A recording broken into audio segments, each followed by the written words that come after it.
Coronavirus cases around the world are continuing to grow, and infectious disease expert Dr. Anthony Fauci is still strongly urging everyone to wear masks and stay out of crowded spaces.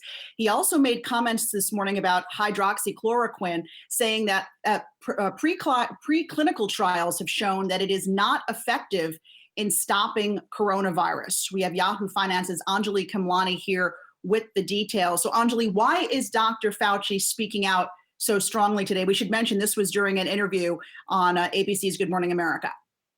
Thanks, Alexa. So the response that Dr. Fauci has had to give is because of a video that circulated yesterday. There were a couple of doctors, not a couple actually, a group of them that were discussing some of these things, including hydroxychloroquine having worked previously in 2005 for another coronavirus or some other virus. And so they were highlighting this previous research that Dr. Fauci had been known about. I believe he was involved in some way. And so that's where some of this defense is having to come from. And these doctors were also saying that it's not necessary to wear masks. The majority of individuals who get the virus get it mildly. So really, just proving just another round of sort of misinformation that has to be battled by the administration. We know that we've seen this already in the past.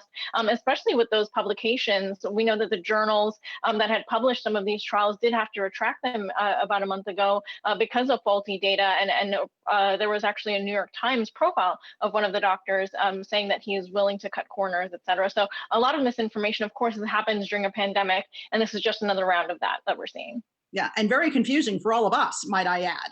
Anjalee, I want to talk about a couple of companies that we've been talking about a lot lately, BioNTech and Pfizer, their combined vaccine effort headed to phase 3. Yesterday, we spoke with Moderna's CEO, their vaccine candidate also now entering that critical final stage. What can you tell us?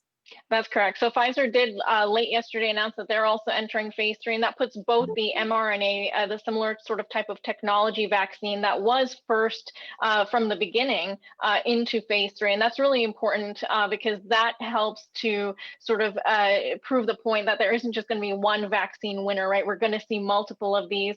Pfizer, using that same technology, is also going to be doing a 30,000 participant study of their 30 microgram 2-shot dose. And so we're going to see some of these results by October also, again, mirroring what we heard from Moderna yesterday. So all in all, the main difference, of course, is that Moderna's research is tied very closely with the government, and Pfizer has maintained their distance, saying they're not going to be relying on taxpayer money to develop and do their research, though they did get a purchase order essentially from the government for Operation Warp Speed, if we remember last week.